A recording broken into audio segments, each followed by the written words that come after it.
Welcome back to the Tiger Rag Podcast. I'm your host, Pierson Luscy, here for episode 2 of the Tiger Rag Audibles Podcast. And today we're going to be breaking down all things LSU football. Mike Denbrock just went to the media and talked about what the offense is going to look like. Your offensive coordinator seems very confident joining back with Coach Brian Kelly. This is his second year with LSU and also his second year with Brian Kelly. But he's been with Brian Kelly before. And so they have a chemistry that's going, and with Jaden Daniels on the team and the quarterback situation looking really good, a lot of people are confident in the offense. I'm pretty confident in the offense.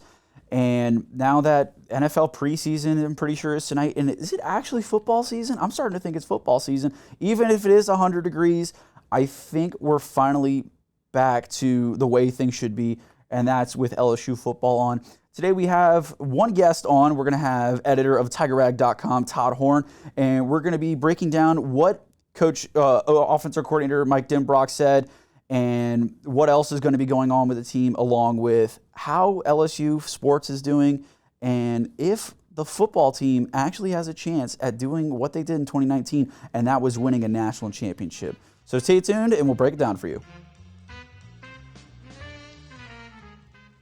This is our second episode of the Tiger Rag Podcast, but we have our first sponsor, Pawpaw's Campers and Cars. If you have any of RV or car needs, make sure to check them out. Their number is 1-800-728-2267. If you're going to go check out the Tigers or want to go on any RV or camping trip, make sure to check them out. That's Pawpaw's Campers and Cars. That's a good RV, Pawpaw. Hey neighbors, we're not that far from where you are. Make that short drive to Pawpaw's Campers in Picayune and see our Wildwood, Catalina, Sportsman, and Zinger trailer lines and our Rockwood and Heritage Glen fifth wheel lines. From Houma to Hammond, Biloxi to Jackson, and Mobile and Pensacola, we're not that far from where you are. Come and see us. You're gonna love the way we deal. Pawpaw's Campers City and Picayune. You're gonna love the way we deal. That's a good RV, Pawpaw. Before we get into the LSU roster, the current roster, we have some news around recruiting. Colin Simmons, the edge rusher, the 5-star from Texas.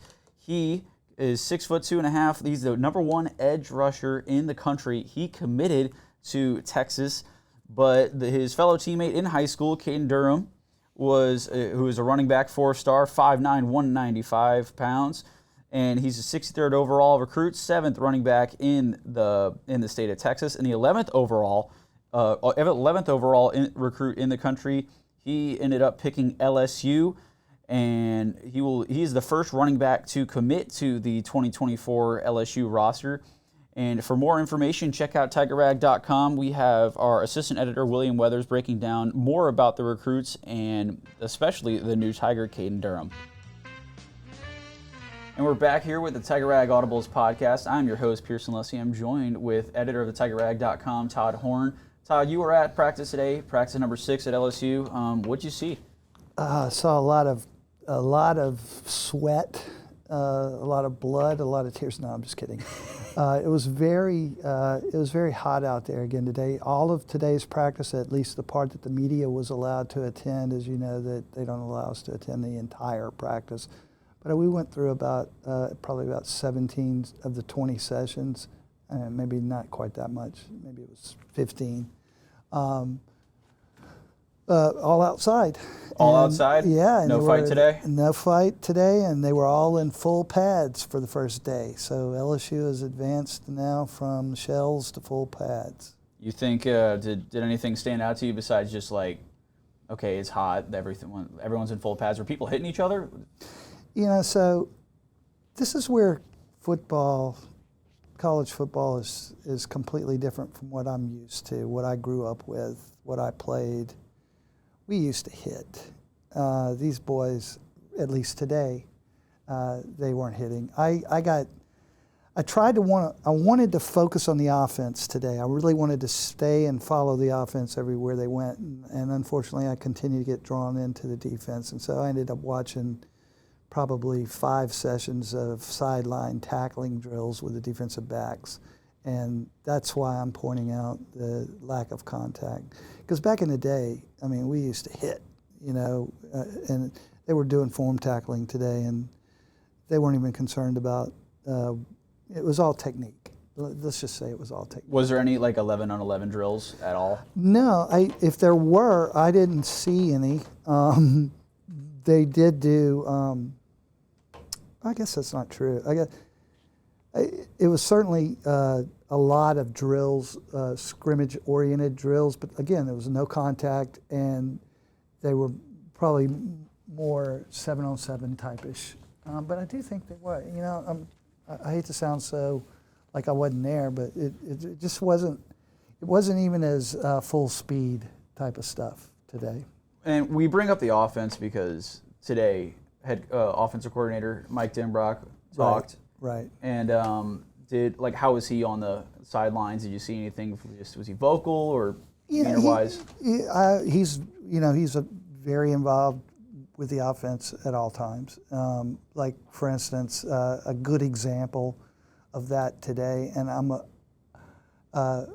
going to name the receiver, but a certain receiver working with the number one offense was out, and all of a sudden you heard, "Run the right pattern," you know. Was he not running? Well, obviously he ran the wrong pattern. Yeah, I got it. Ran the wrong route, and I believe that was Denbrock, but he was there. If it wasn't Denbrock, because I wasn't standing right next to him, but he's very vocal. He's very involved. He's a great teacher. That's great to hear. Of the offense. Yeah, and so he was speaking a little bit more about how the offense was changing, but specifically it's like how these guys are learning it. And then so Denbrock talked a little bit about how he was teaching the offense and how people are starting to grasp like these new foreign concepts. Well, it's really how we teach it. So we teach our entire offense, especially on the perimeter conceptually, if you will. So if we're running a 3-by-1 wide receiver route,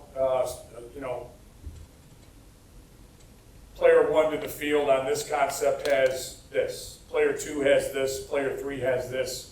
And I think if you teach it that way, it allows you to sometimes put who normally would be number 2 out at number 1 and he knows what to do, or number 2 at number 3, and flip guys around and put them in different spots to give the defense some different looks and kind of hide splits, hide formations, do some different things along those lines. So if they understand the concept of what you're doing, the parts become interchangeable. And you really have 5 skill guys on the field and 11 personnel at a time that you can kind of mad scientist and flip around wherever you feel like you can take advantage of the defense. And the more depth their knowledge is in understanding the concepts, regardless of position, the more versatility you can have. So that's a good thing.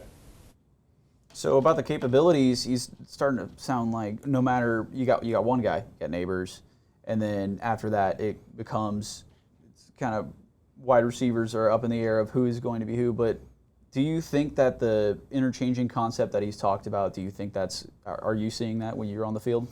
There's so many parts and pieces to this team, and I think the biggest element, I think Denbrock is not alone in this. I think he's like a kid in a candy store right now.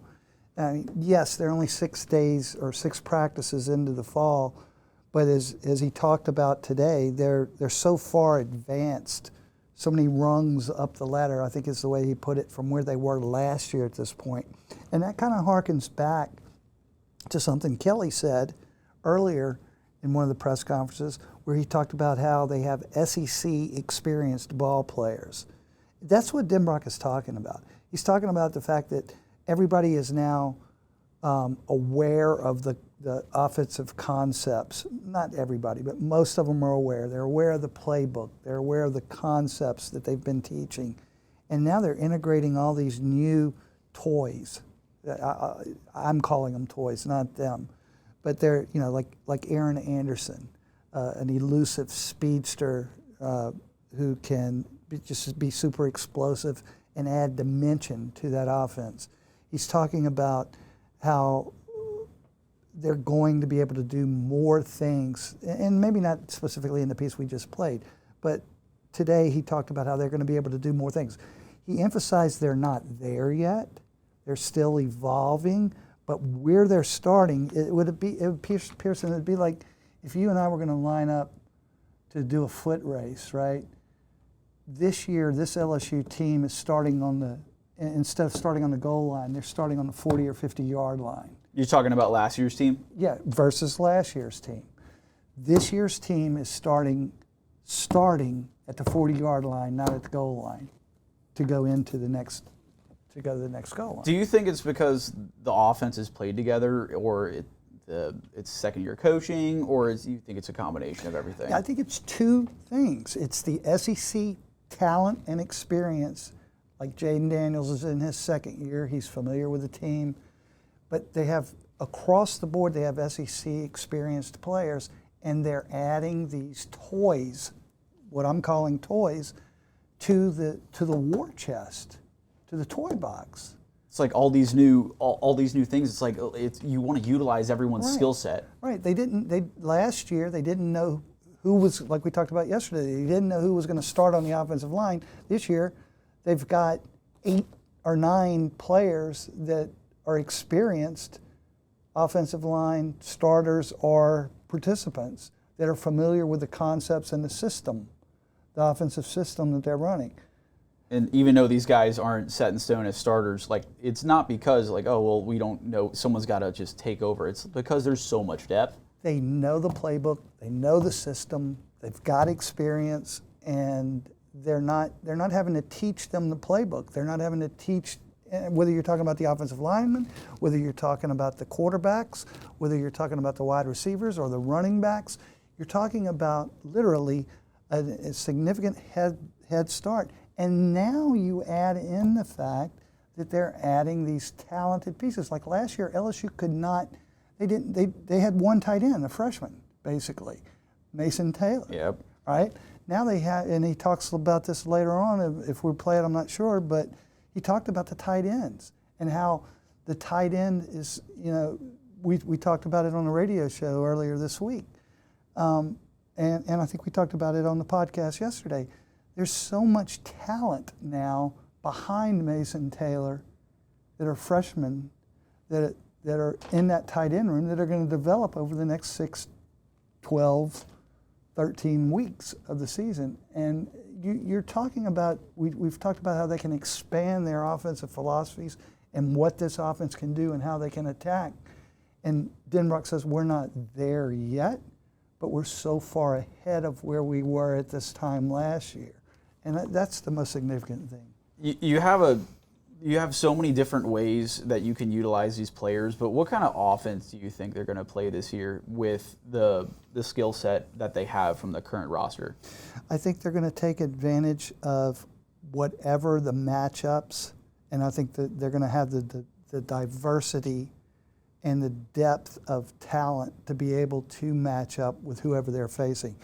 And he kind of talked about that in a couple of the segments today during the media conference, where if you want you beating the defense, if you want to play small personnel, we'll put we'll bring in 2 tight ends, if we need to, and force you to bulk up the middle, or we'll take advantage of your personnel by offsetting it with what we have on the field.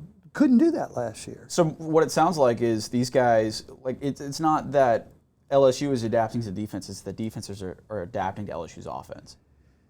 It's in a word, it's LSU having the ability to counter whatever you're doing and counter it with depth and counter it with something that's going to make you pay.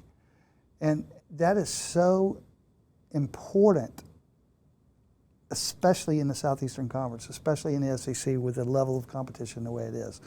Imagine Alabama with all the depth and talent that team has recruited for years, Nick Saban has recruited for years, going at LSU and trying to force them to throw the football. We're taking away the run. You're not going to be able to do that with LSU. There's too much skill on the team. And it's too deep at so many positions. And there's too many, and as he said, we can deploy concepts with much more dimension and much more diversity than we could last year. So this is all being led by Jaden Daniels. And how do you see Jaden Daniels so far in practice? Jaden Daniels to me looks like a very refined, polished, bigger, stronger version of himself from last year with a much more accurate arm. From what you've seen, like you couldn't see the offense that well, but did you see Denbrock and Daniels kind of interacting of just how that relationship is with? Yeah, actually, yes, and they have good interaction, and Denbrock talks about that today, and he says that it's really not that different than it was before, just a little more advanced, that they understand each other, so they don't necessarily have to expound on words. They can actually accomplish the same thing with a nod or a gesture or something. And that's just that's actually not just between him and Jaden. That's between Jaden and his receivers. That's between the receivers and the running backs. They're all more on the same page, and they're early in camp, and they're going to continue to develop that and move forward, emotionally, physically, and spiritually. We're day 6 in practice, and it's like, imagine what happens like after week 1 against Florida State. They're like, after one game of playing against other players, it's like they're really gonna have that same mindset of where they are on the field. So let's hear what Denbrock had to say on Jaden Daniels. There were a lot of unknowns, and I don't know how well they knew us, and I don't know how well we knew them, and it's just a whole different feeling and vibe around the growth that we made during the season, allowing those guys to have a little bit more of a head start into what we can possibly become if we continue to work really hard at it as fall camp goes along and as the season goes along, because that's really what we're all driving for is where you are in week 1 and where you are in week 12, 13, and in the bowl game should look different. Should be different if you're doing a good job, and as players and coaches in particular. So I think we saw that last year. I think they gained confidence because of that, and we started about 3 rungs up or more from where we ever were last year when we got together in the spring, and I think that continues. So they believe in each other, and we believe in them. So it's got some excitement surrounding it for sure. He mentions 3 rungs up. What do you think 3 rungs up really means? Yeah, I was asking myself that while he was saying it. In fact, I wrote it on my notepad. It's like, okay, that's a great sounding statement, but relative to what? How many rungs are on the ladder in his mind? What is one rung Purdue? The other rung is beating Bama last year. I don't know. It could be. I mean, I don't know. That's what I was wondering. I was like, what, relatively speaking? I mean, like I said, it sounds good, but what is the relevance? And I don't know. I mean, 3 rungs, 10 wins. You're looking at 13 wins. 10 wins is pretty good. Yeah, 10 wins, but 3 rungs better if you start out the season. I don't know what he means. But it's better to be 3 rungs ahead than it is to be even or. Well, he does. All the coaches, Kelly, him, everyone else that I've talked to during the preseason, heading into the season, when they talk about last year at this time, it's like a horror story. It's like a massive question mark on the entire team, and still they got 10 wins. They beat Bama. They made it to the SEC championship. Right, and it's because they made progress. But they were even whenever they were at their best last year, they did not have the talent, the tools, the experience, and the system knowledge that team has right now. So do you think it's more from experience, or do you think it's more just they brought in different players? I think it's both. I think the experience cannot be you can't underrate the experience. Like Kelly said, you can have all the talent in the world, but you still have to know how to play to win in the SEC. And the only way you're going to gain that experience, regardless of how much talent you have, is by playing and winning in the SEC. Now they've got a load of players that have that talent. That have that experience, and they've added talent. Do you think like that SEC talent and experience, do you think it's going to translate immediately to Florida State? So, yes. Will that translate immediately into a win? I personally think so, but I think that you're looking at 2 teams that are very comparable in terms of talent and skill, all right?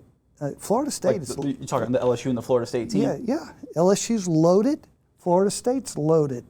That's why LSU's ranked 5th in the preseason by the coaches, and Florida State's ranked 8th. Florida State has beaten LSU. I don't think history matters, but Florida State has beaten LSU like 5 times in a row and 8 of the last 10 times.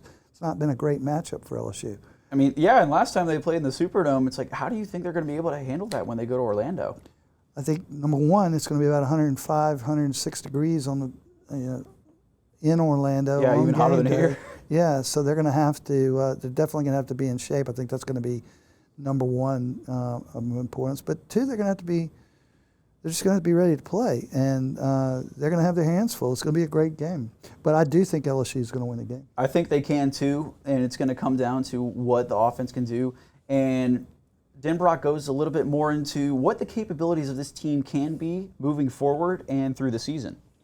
Year 2 in a system, obviously, they're not just worried about necessarily what their assignment is on a particular play call. We're past that. And we started to get past that probably 5 or 6 days into spring ball, and they carried that into the summer where there's a more understanding offense as a whole in what we're trying to accomplish, not just what we're doing, but why we're doing it. And, how their job interacts with the job of the guy next to them, and the details in particular, my Lord, the details. Like you watch last year's tape of us, and we're out there in survival mode offensively.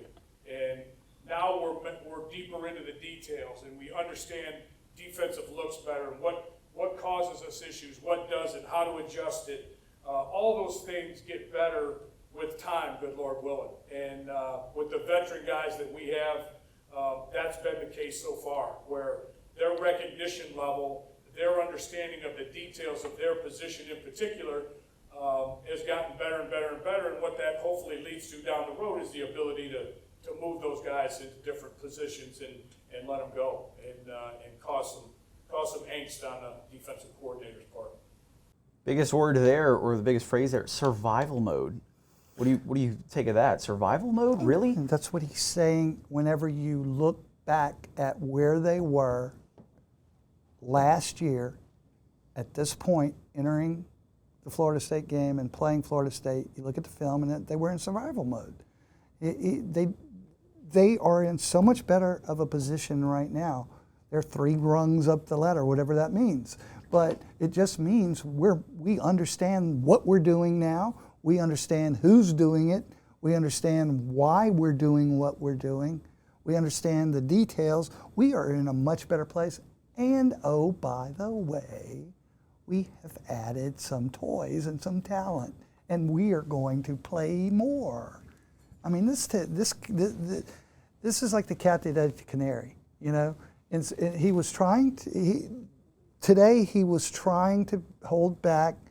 Kelly's tried to hold back. But these guys are sitting on something. Now, it's early still. And look. But you think they know how good they are? They know how good they potentially are. Absolutely. They are skilled and talented, and they know it. But you still have to execute. You still have to, before you can execute, you still have to develop. And it takes work. If it was easy, anybody could do it. All right? They're going to take all their toys, and they're going to go play against another team that's got a lot of toys that are also going to be playing, and it's going to be who developed better and who's executing better when they get on that field. It's going to be a highly competitive game, but LSU is in so much better of a position than they were last year. Florida State, remind yourself of this last year. Florida State was not a bad team last year. They were a good team. They ended up being a great team. And they ended up pretty high. They finished pretty high. But they had already played a game when they played LSU last year. LSU's quarterback was named about 5 minutes, the starter about 5 minutes before the game started last year. Now, they knew ahead of time. Well, of course, but still, there's still some time. And Jaden Daniels didn't know, anybody that he was playing with. He knows everybody now. And we keep looking, it's like Florida State. What do you think it's going to look like after they play Florida State? I think that they've got a tough schedule. I think LSU has a tough schedule. LSU's playing 3 out of their first 4 SEC games on the road. All right. That's pretty tough. Any environment in the SEC is tough to play, and that's not in Baton Rouge. So every week you got to buckle up that chin strap and get ready to play. Again, LSU is much better equipped for that and has much more depth at key positions across the board. They're in a much better position. They still are going to have to play every game. Every game matters. Every play matters. What do you think is going to be the toughest environment they're going to have to play in all season? Just off the top. Tuscaloosa. Yeah. I mean, come on. I mean, especially if that's two unbeaten teams or two teams playing for first place or the championship of the SEC West, which it's probably going to be. I'm not quite sure that Alabama's going to be in that situation. I think it might be they may have taken a couple hits on the chin that some people aren't expecting. LSU's game to lose at that point. I think so. Okay. Don't want to jump ahead. They're going to be going back to Tuscaloosa, but someone's going to actually has some familiarity there, and that's Aaron Anderson. He's from New Orleans, but he was at Bama for a year. And so the story with Aaron Anderson was he was the #1 recruit out of Louisiana, out of Edna Carr in New Orleans. And he had committed to LSU for a long time. And whenever they made the coaching change and decided to let go Ed Ogeron, he decommitted and ended up going to Alabama. One play, all he had last year. Kid is unbelievable. You think like that part of the year they're going to start thinking, or at least Alabama's going to know, it's like, hey, they got this guy named Aaron Anderson. We barely saw him, but he's from here. He left us. I think Nick Saban knows exactly what he let walk out that door, and he's probably knows better than anybody who's here.